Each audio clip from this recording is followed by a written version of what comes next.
মৰমৰ ভাইটি ভণ্টিসকল, আজি আকৌ আমি ক্লাছ 1ৰ ইংৰাজী কবিতাৰ আবৃত্তি কৰিম। তেন্তে বলা ভিডিঅ'টো আমি আৰম্ভ কৰোঁ। কবিতাটোৰ নাম rain on the green grass. Rain on the green grass. Rain on the tree.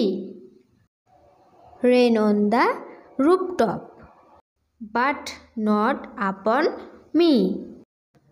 ভাইটি ভণ্টিসকল, কবিতাটোৰ অৰ্থ শিকাৰ আগতে আমি কেইটা শব্দৰ অৰ্থ জানি লওঁ আহা।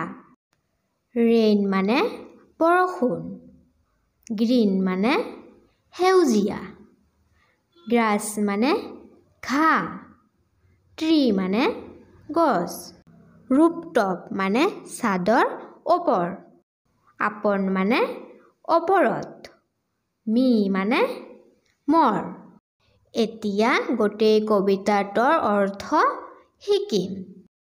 কবিতাটোৰ নাম rain on the green grass.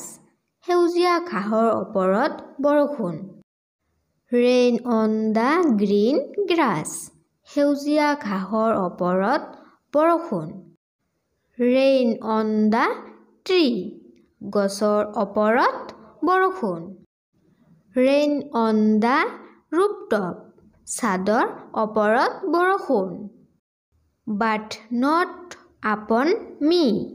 কিন্তু মোৰ ওপৰত নহয়।